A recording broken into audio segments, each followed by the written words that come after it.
Every night, my wife and I engaged in the same routine. She put our daughter to bed, brushed her teeth, and freshened up.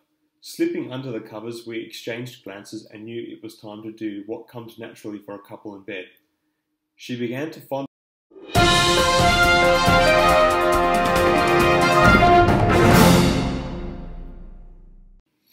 Hello again, everyone, and welcome back to the vlog.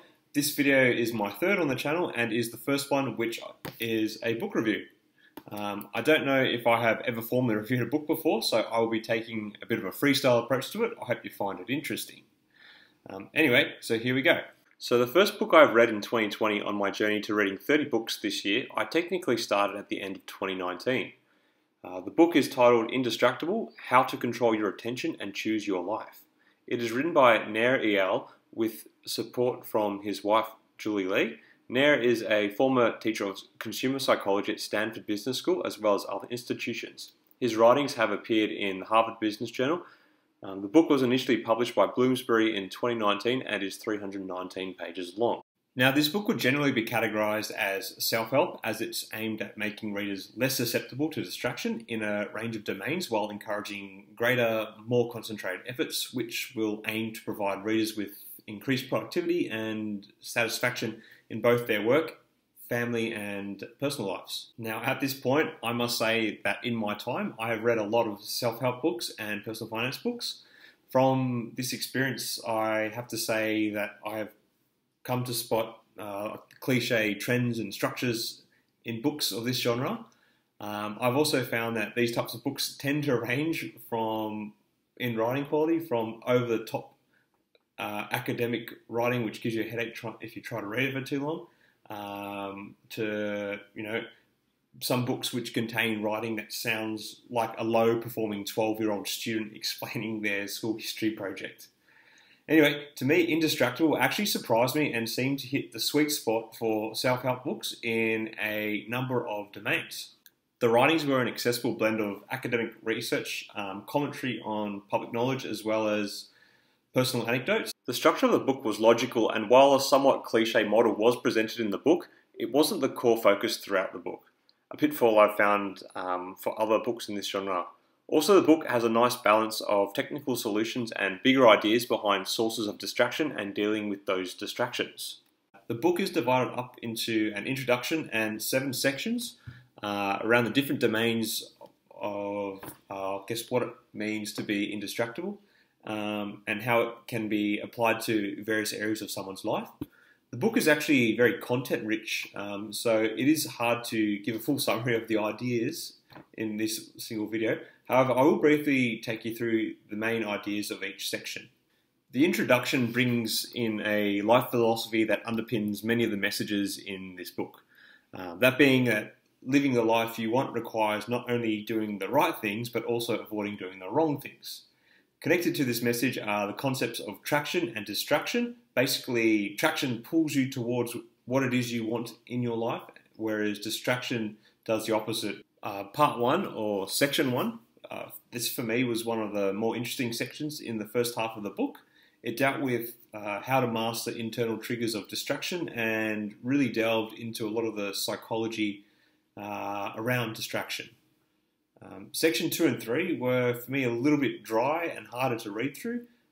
This is perhaps because I think I personally like reading about big ideas and introspecting on them to form my own ideas and approaches to topics. However, if you're someone who likes good technical advice on how to manage distraction, these sections will be good for you. The focus of Section 2 was titled Make Time for Traction, basically scheduling your day, which allows you to get a good balance of quality face time in different domains of your life. Part 3 was heaps technical. It provided ways to use your technology as a tool to avoid distractions. The book does acknowledge that technology is at the core of many of the distractions we deal with in this day and age. However, the book has a message of using technology appropriately so you can be indistractable. Section 4 would also be considered kind of technical. However, I quite liked the exploration of personal psychology in this section. The section starts out by discussing the idea that people emotionally feel loss greater than how they feel a win or a gain. Using this psychology, this section gives strategies called pacts, which can be used to foster commitment to tasks and goals in your personal life.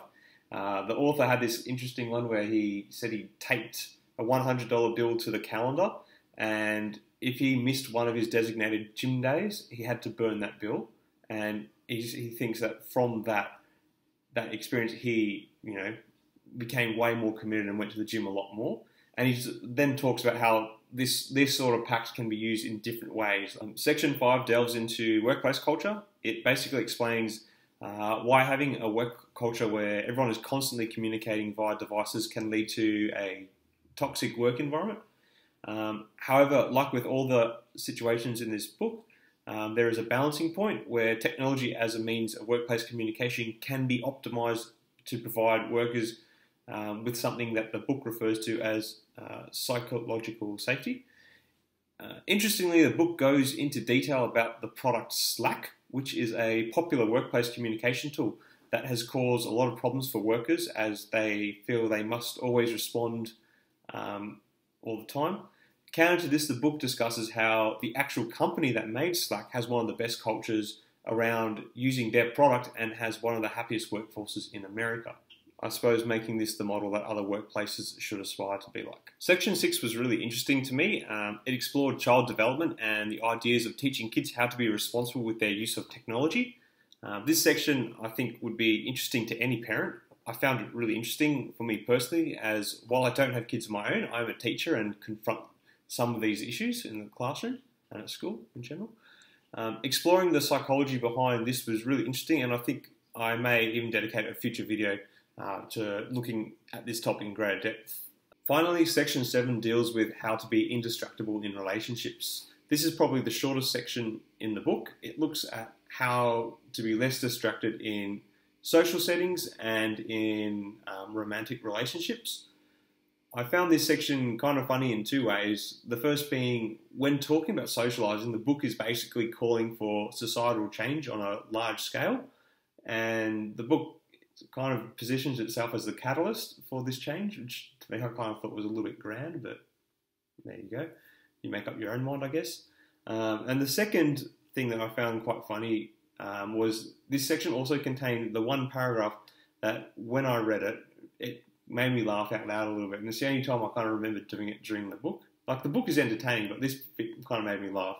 I'll share it with you now, but I think you might not laugh. I know, I've got a bad sense of humour. Let's see. Here you go. Ready? Every night, my wife and I engaged in the same routine. She put our daughter to bed, brushed her teeth, and freshened up. Slipping under the covers, we exchanged glances and knew it was time to do what comes naturally for a couple in bed. She began to fondle the cell phone, while I tenderly stroked the screen of my iPad. Oh, it felt so good. Was that funny? That's kind of funny. So that's it. That's a basic rundown of Indistractable. Overall, I did enjoy the book. It wasn't too heavy of a read and provided an interesting insight into the psychology behind distractions and focus in everyday life. It does prescribe a number of strategies that can be employed by readers to make improvements to their lives. So if you like that sort of technical approach to problem solving, this is quite good. If anyone was to employ all of these strategies at once, I would be quite surprised. There are quite a lot of them, so I suppose you just kind of pick and choose the ones which are most applicable or suitable to your own situation. I would recommend this book to anyone who sees technology as a source of distraction in their work or personal life. I suppose I should rate the book. I would say on a scale of 1 to 10, the book scores 7.5 to 8? 7.5. Go 7.5. I'm going to reserve my higher scores. You know, there's always, it's like that when you have the pain threshold. No one ever says 10. They always say 9. It's like that with my book ratings. There's always going to be, I'm sure there's going to be something better out there. Now, before I go, I suppose I should let you guys know what my next book I will be reading is going to be. After scouring the few books that currently reside in my new place that I live in and an exploratory trip to Dimmicks the other day, I've decided to read the Australian novel Boy Swallows Universe by Trent Dalton. Anyway, that's more or less it for this video. Thanks for watching. Please feel free to like the video and leave a comment if you found it interesting or have read the book yourself, and I'd love to hear your thoughts about it. Also, click the subscribe button if you'd like to stay in the loop for when my next video is uploaded. Thanks again for watching, and take care. See you guys.